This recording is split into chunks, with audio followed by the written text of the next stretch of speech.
ऐसी दूसरी कहानी राधा जी की है। राधा जी आप जानते हैं कृष्ण उनसे बहुत प्रेम करते थे, वो कृष्ण से प्रेम करते थे, उनका विवाह नहीं हो पाया, अलग बात है। लेकिन हमारी परंपरा में प्रेम का जो पराकाष्ठा है ना, प्रेम का चरम, वो तो कृष्ण राधा का है। मतलब राधा कृष्ण का प्रेम एक खास किस्म का प्रेम है, जहां विवाह के बंधन के न होने पर भी प्रेम का चरम रूप होता है।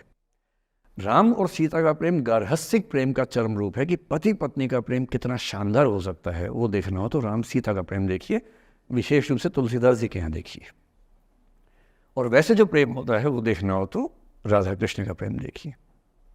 पर इंटरेस्टिंग है, ये सारे जो हमारे धर्म के चरित्र हैं ये समय के साथ चेंज होते गए हैं। राम बदले हैं, कृष्ण बदले हैं, राधा बदली हैं, सब बदले हैं। एक कवि थे सूरदास, भक्ति काल में 16वीं सेंचुरी, आप मोटा मोटा ध्यान में रखिए। कृष्ण को, आपने वो कहानी सुनी होगी, कृष्ण तो अपने घर में थे, कंस को मारने के लिए वो पैदा हुए थे। कंस को पता लगा तो कंस ने अपने एक सहयोगी अक्रूर, जो कि श्वफल्क के पुत्र थे, उनसे कहा कि जाओ और कृष्ण को लेके आओ, यही मारेंगे। उसको पता नहीं था क्या होगा बाद में। आदमी कॉन्फिडेंस में ऐसी गलतियाँ करता ही है, तो वो सुपर कॉन्फिडेंट था, बुलवाया कृष्ण को। कृष्ण तो इसी काम के लिए आए थे, समझ गए कि बुलावा आ गया है, अब इससे काम निपटाना है, चलते हैं। राधा और गोपियाँ कृष्ण के बिना रह नहीं सकती थी, सुपर इमोशनल विमेन। ऐसा मानते हैं कि वो महिलाएं, राधा तो छोटी थी, बाकी महिलाएं गोपियाँ उनसे काफ़ी बड़ी उम्र की थी, इतनी इमोशनल थी कृष्ण को लेकर कि कृष्ण के बिना वो सोच नहीं सकते थे कैसे रहेंगे। पर वो जिस काम के लिए आए थे धरती पर, वो तो करना ही था। तो अक्रूर आए, अक्रूर ने बताया कि ऐसे ऐसे आया हूँ, ले जाना है। तो कृष्ण और बलराम चले गए। इधर कृष्ण गए, उधर गोपियों का रो रो के हाल बुरा, राधा का हाल बुरा। ऐसी दीवानगी आजकल की फिल्मों में आप सोच नहीं सकते, ऐसी दीवानगी थी उस जमाने में उनके बीच में। और जब आदमी का प्रेम हाथ से निकलता तो वो बेचारा कितना कमजोर हो जाता है। राधा जी की हालत सोचिए। सूरदास कह रहे हैं, अति मलिन वृष भानु कुमारी, हरिश्रम जलु अंतर तन भीजे, ता लालच न धुआवती सारी। कि वृष भानु की कुमारी, वृष भानु मतलब राधा के पिता, वृष भानु की बेटी राधा इतनी कमजोर हो गई है, इतनी मलिन हो गई है। हरिश्रम जलु अंतर तन भीजे, कृष्ण के पसीने की कुछ बूंदें उसके ऊपर गिर गई थी, उसकी साड़ी में लगी हुई हैं। ता लालच न धुआवती साड़ी, इस लालच से साड़ी धुलवा नहीं रही है। और जब से कृष्ण गए हैं कपड़े तक नहीं बदलना चाह रही है कि इस कपड़े में मेरे प्रिय की याद है। खाती नहीं है, इतनी कमज़ोर है, हिल नहीं पाती है। एक और कवि हुए, वो तो इतने आगे बढ़ गए, बिहारी नाम के कवि थे, उनकी नायिका तो लगता है कि घड़ी का पेंडुलम है। सांस लेती है तो 4-5 कदम 6-7 कदम पीछे चली जाती है, सांस छोड़ती है तो आगे आ जाती है। सांस की हवा से ऐसा हो रहा है। इत आवत चली जात उत चली 6-7 अखात, चढ़ी हिंडोरे सी रही लगी उसासनी साथ। कि इधर आती है उधर जाती है, 6-7 हाथ इधर 6-7 हाथ उधर, सांस लेती है तो यहाँ, छोड़ती है तो वहाँ, जैसे झूला झूल रही हो। पर ये रीतिकाल के कवि हैं, उनका अलग टेस्ट है, हम सूरदास पे बात कर रहे हैं। राधा इतनी परेशान है। अच्छा, जब आदमी परेशान होता है ना, जब उसका ब्रेकअप टाइप का होता है कि कोई गया है वापस ही नहीं आ रहा, कृष्ण ने कहा था कि बस जा रहा हूँ, काम निपटा के आता हूँ। उनके मन में था क्या काम निपटाना है, काम निपटा भी दिया।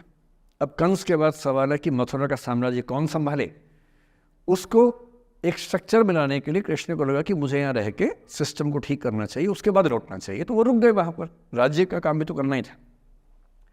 पर प्रेमी व्यक्ति को सब समझ नहीं आया, तो फिर लगता है कि नहीं मेरे पास आओ, बाकी सब बेकार की बातें हैं, मेरे पास आओ।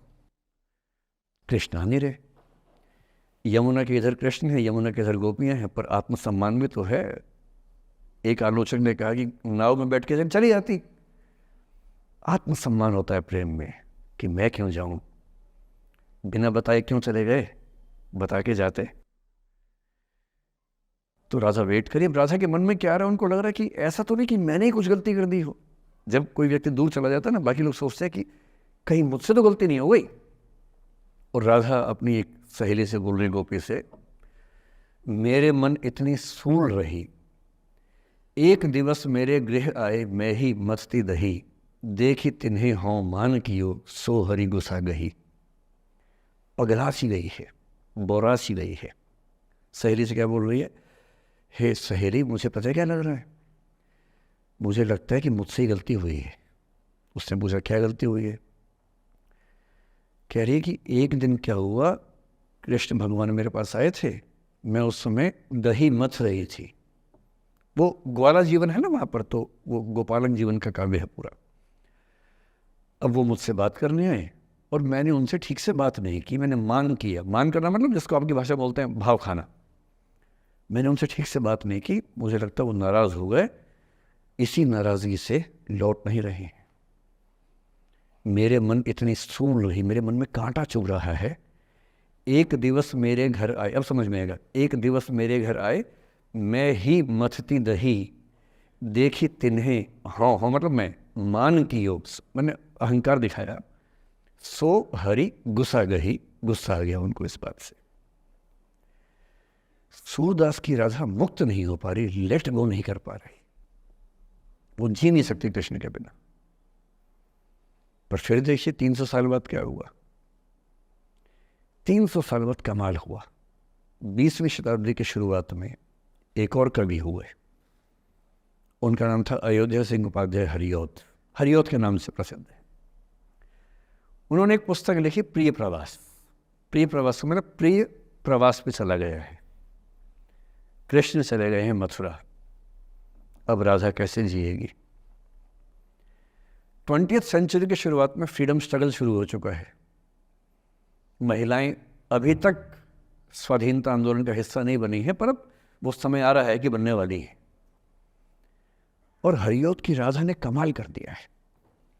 गोपियां पूछती हैं कृष्ण नहीं आ रहे, अब क्या करोगी?